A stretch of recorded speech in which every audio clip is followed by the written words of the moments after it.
I think my favorite thing about living in the bus on the road is just the freedom. And a little oven, so I've been able to cook blackberry pies and all sorts of stuff in this. This is my American school bus, and it's my home on wheels. So why don't we go inside, we'll take a tour.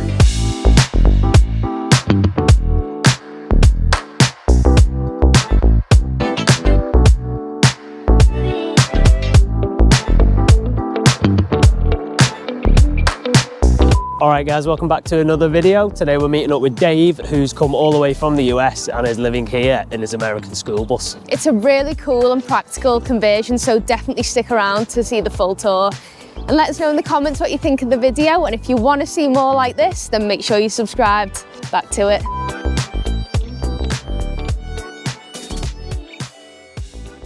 I'm Dave Burden, over here in the UK, living in my converted American school bus. I've been over here since mid-June. I retired from teaching and shipped it over to Liverpool. And I've just been exploring the UK and Europe so far.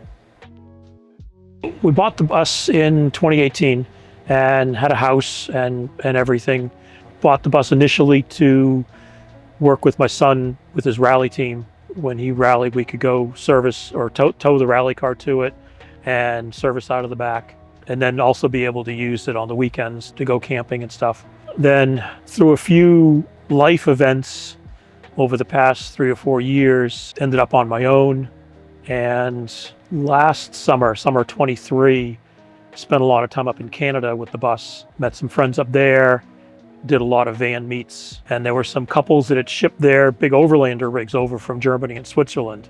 And one of them made the comment, it's like, Dave, you should ship your bus to Europe. And I was like, no, that's ridiculous. I'm not going to do that.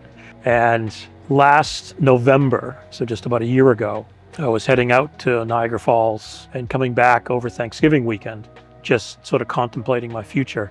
That conversation about shipping it to Europe popped up, and it's like, what the hell? I'm 63. I'll just do it. So got back to school, told my principal I'm going to retire end of the school year, and started planning to ship the bus over. So made some upgrades over the winter and springtime. Early June, drove it up to Halifax, Nova Scotia, put it on a ship. And my joke is I wanted to ship it to England, so at least I knew the language. Then I ended up in Liverpool, but made it through. And that's the fun part of the story. The interesting part is the day I flew over, ended up with a pain in my chest. And I've got family history of heart disease and heart attacks and stuff, so it's like something's not right. So ended up going to see a clinic to get checked out. You don't want to hear the word cardiologist from your doctor, but I went to see him, got all sorts of tests done, and mid-October ended up with a triple bypass. So it's been 7 weeks since then. At 6 weeks you can drive again. So that was a week ago. So I'm back on the road after that. That was obviously nothing planned, but it didn't stop me from doing the exploring I wanted to do. Part of my thought is that, I wanted to get out and do it now, early. I didn't want to wait till I was 75 or something when the health may be a limiting factor. So, get out when I'm still relatively young and healthier now than I was 6 months ago. Yeah, it's kind of go out and do it because your age will catch up to you at some point. All right, well, this is my 2003 International school bus. It's got a Bluebird body. It's 11 meters long, weighs 10 tons, and it's going to get me all around UK and Europe. It's based on the 1969 Italian Job movie. So that's the paint scheme. Added a few things. I got the big moose bar on the front to look mean coming down the road. Got the some driving lights and got some passing lights like the big trucks do. So when they come in front of me, I can flash them in. Bought the bus for $3,500 back in 2018. Initially built it out for about 20 grand. Probably added another 5 or 10 grand when I decided to ship it over here to do some upgrades, and probably have about 30 grand into it right now. I upgraded to aluminum rims before I came over, so I've got all aluminum all around. Plus I got a spare that's mounted up, so Here I got my front diesel heater fuel tank is right here. This is the starting batteries. I got 3 starting batteries, and this is just the fuse panel, just the standard fuse panel for the bus. Yeah, when I built out the bus, decided to keep all the windows. A lot of people that do school buses will blank out a bunch, but then it gets claustrophobic inside. So just wanted to keep the school bus look. All the windows are tinted, so it helps keep the heat out in the summertime. There's probably some heat loss in the winter, but yeah, whatever. Got 390 watt panels, so 510 watts or so. That seems to work okay. I've got 600 amp hours of lithium. I don't have a lot of panels, but I've got a lot of storage. And I've also got a battery-to-battery charger for days like this when there's nothing going on, so I can keep the batteries topped up. This is my fresh water fill for the wash-up water. There's a 43-gallon tank right underneath here. And then this is the exhaust for the rear diesel heater that does the bedroom and the bathroom. And this is a shore power for the US. So it's a 50 amp plug-in, so I'm not going to use that here. I don't have a UK plug-in. I shouldn't need to plug in anywhere. This is the original storage container, storage box that came with the bus. I've got 2 6-kilogram propane tanks and just some other storage. There's a filler port here for the gas, for the propane. All right, so this is the back of the bus. Start at the top. I took out the red and yellow warning lights and.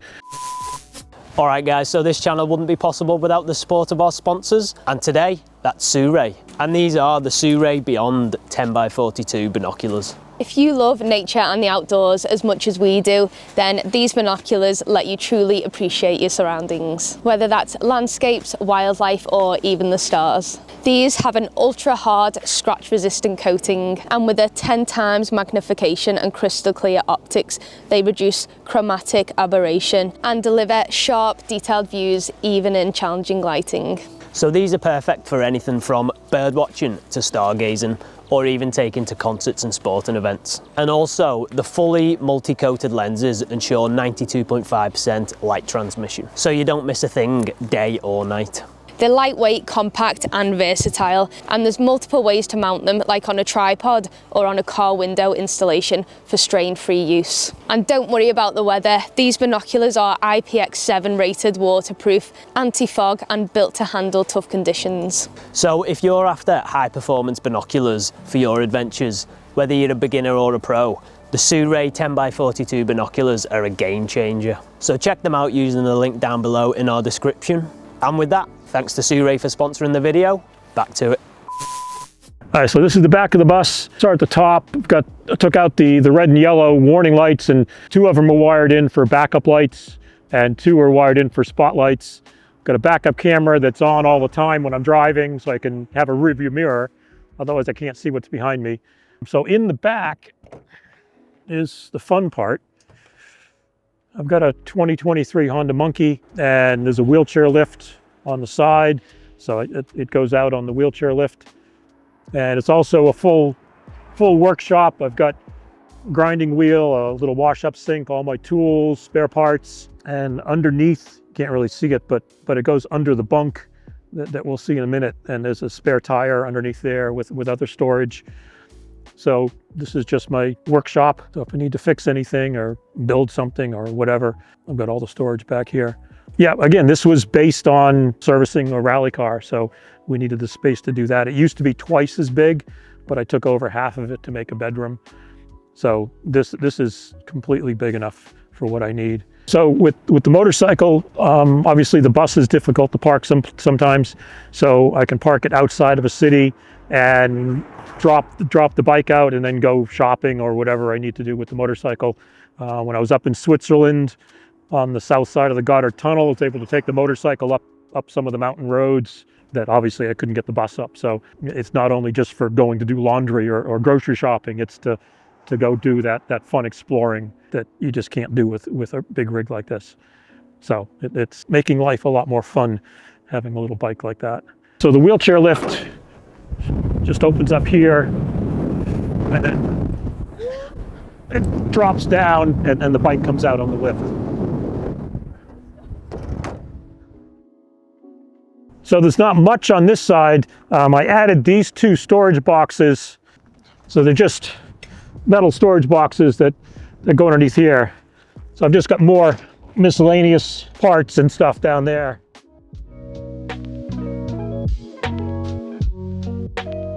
I drove school buses as part of my job teaching, and so I'm very comfortable driving the rig, and it just gives me all the space inside. I've got the luxury of space that the van life people don't have. I think comparing the US to the UK and Europe, so we'll split it up into three.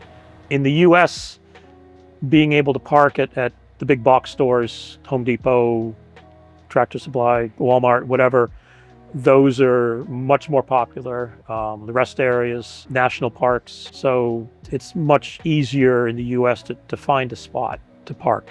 It seems to be, a lot more van life people over here. It may be just the consolidation of everything, because it's such wide open spaces in America. The UK seems to be a bit more restrictive. Even since I've been here in June, one example, I went over to Sands End by Whitby and was able to park right along the beach and stay overnight. And then I saw on the news a couple weeks ago that the council, no more staying overnight in Sands End. So in the matter of 4 months, they've already taken away a really cool spot. Europe just seems there's more options. You got the Airs or the Sostas or different countries. So, a municipality will have a set aside space for campers. Granted, they're not geared for a 36-foot bus all the time, so I have to kind of pick and choose which ones I can stay at, but the options are there. So monthly cost, my goal is about $2,000 a month, and more than half of that is fuel, but I have some control over that. A full tank is probably about 200 pounds right now, but if I stay somewhere for 3 or 4 days and then drive an hour, stay another 3 or 4 days, so there's some months that I may not spend that much on fuel. Then I've got my little motorcycle, so I can get around with that.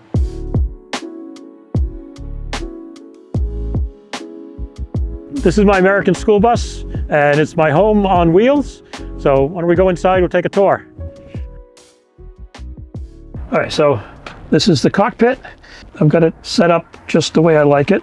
I've got all my bus controls, fans, lights, horns over here on the left. Backup camera, which is on all the time when I'm driving. Truck, sat nav, so it knows the dimensions of the vehicle. Dash cam up here. A friend of mine in North Carolina gifted me Thing, so it's a great little drink holder. There's a little storage compartment up here that I keep the curtains for the front windows in, and then a setup here on the jump seat for extra bottles or just snacks when I'm driving. Added this wall to it just to separate the front from the back, and also to give a mount for the TV on the other side. So from inside the bus is just a simple light switch to get the interior lights on. Little wall of stickers of people I've met along the way. There's a jump seat here that flips down and opens up, so in case I have another passenger. I got my 12-volt TV DVD player that plugs into a little stereo system that's also 12-volt, that powers stereo speakers. Diesel heater controller here, and the heater's underneath the front seat. So that's the heater for the front area. We've got a Wi-Fi router with a little antenna on the roof. We've got an RV couch that flips up and it opens up into a bed, and there's also more storage underneath here. Curtains, they're map curtains, which are quite appropriate. We'll see in the back, I've got the bubble wrap insulation for when it gets really cold out, but I'm not going to bother putting it up and taking it down. The view's too good to block, so I'll deal with the heat loss. The other thing about the windows is we're up so high that if you're outside, you're down here at this level.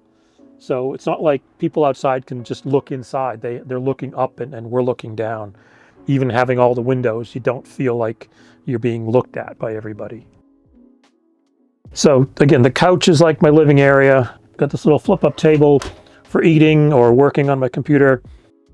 A bunch of my DVDs are stored up here. I've got 2 big cabinets down here. I'm gonna pull out table.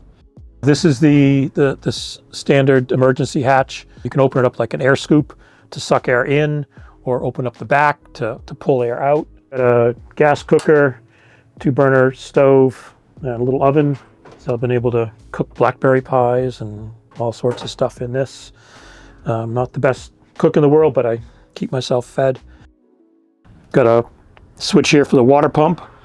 I've also got one in the back workshop, so I can turn on the water pump from the rear and use the sink back there. Nice big sink. It lets me put dishes in here for a day or 2 before I do them. So that works out fine. There's a little storage here with cups and plates, and because that was kind of a dead space when we built the cabinet. So I was able to access it from this side. Underneath the sink, I've got a 12-volt freezer with more storage. I've got an ice cube maker for the summer. I've got my 12-volt refrigerator here. This is my drinking water. I've got 5-gallon jugs. I've got 3 of these, and each one lasts me probably 8 or 9 days. And it can do chilled water or heated water. That way I don't need to worry about filtering the fresh water tank underneath. And this is my little Formula One display. If you know what that is, then you're a Formula One fan. So 3,000 watt inverter there, the solar controller, instant on propane water heater, which is in the bathroom for heating the water for the shower and the sink. And then this is the battery monitor. So it's showing the level right now and how many amps I'm pulling and how many amps I'm charging. And then all my little maps, states and provinces I've been to in the US and Canada, countries I've been to so far in Europe. So the bathroom is in here. There's a stand-up shower, which doubles up as a closet, and a composting toilet, and the instant-on propane water heater around the corner. There's also the second diesel heater is in the bathroom. If you go in there right now, it's nice and warm. It's nice to have a heated bathroom. I also have a cool light in here. It's a battery-powered LED strip, motion sensitive. When I go to the bathroom at night, I walk in and the light turns on. I've got a 43-gallon gray water tank in the back of the bus underneath the garage. So it's an identical tank to the freshwater tank I have. So when the freshwater tank is empty, I know the gray water tank is full. One of the tools I had at school was a little laser printer for wood. So I've printed out a bunch of racetracks from Europe.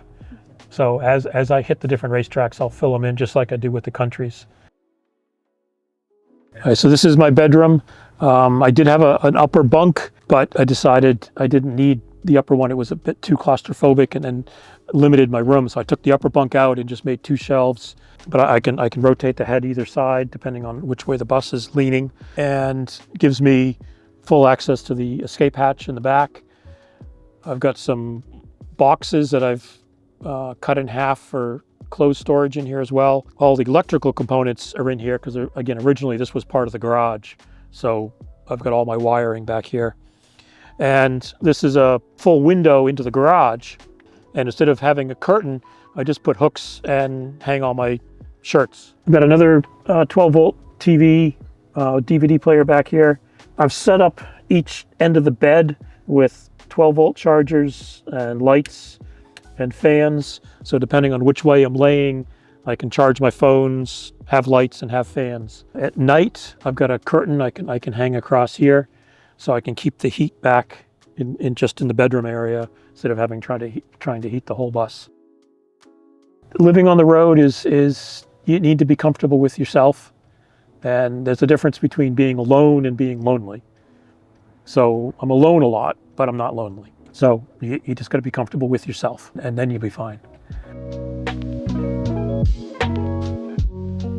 I think my favorite thing about living in the bus on the road is just the freedom, but also meeting people.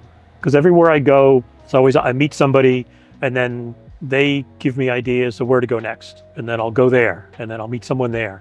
Met up with a bunch of people at Vanlife Festival and over the summer in York, and then ended up going to Whitby, met 2 other divorced guys. So we're all sitting around a campfire kibitzing about married life and everything. So that was a fun little get together.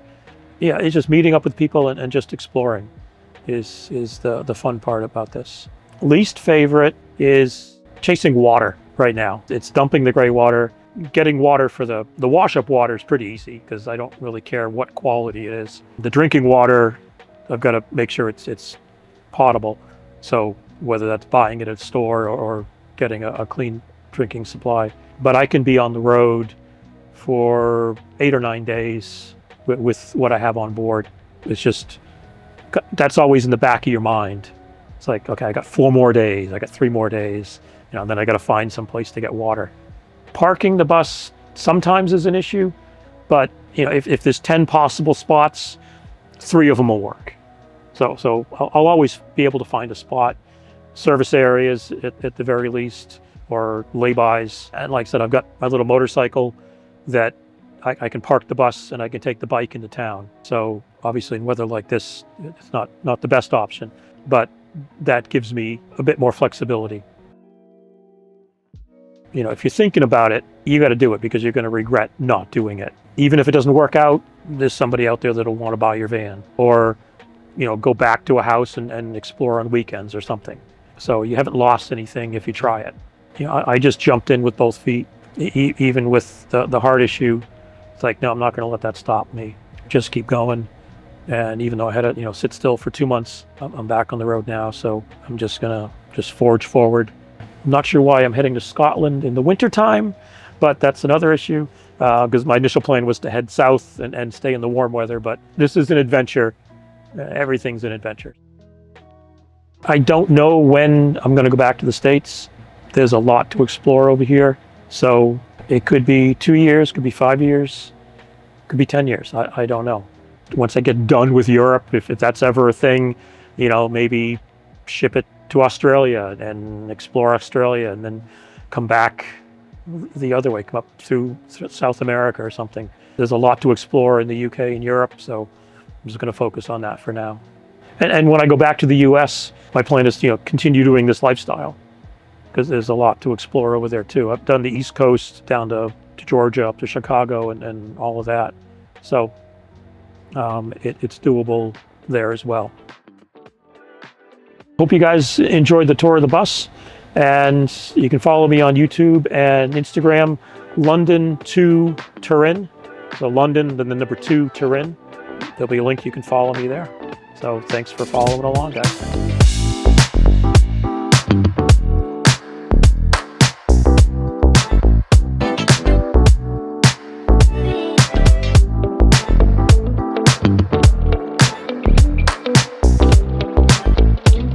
Alright guys, thanks for tuning in there, and a big thanks to Dave for sharing his story with us and showing us around. Make sure to follow him on the socials, all the links will be down below, and let us know in the comments what you did think of the video. And we actually have a Patreon up and running for those that want to support us more and get to see behind the scenes footage and vlogs, so check that out, the link will be down below. And we'll see you in the next one.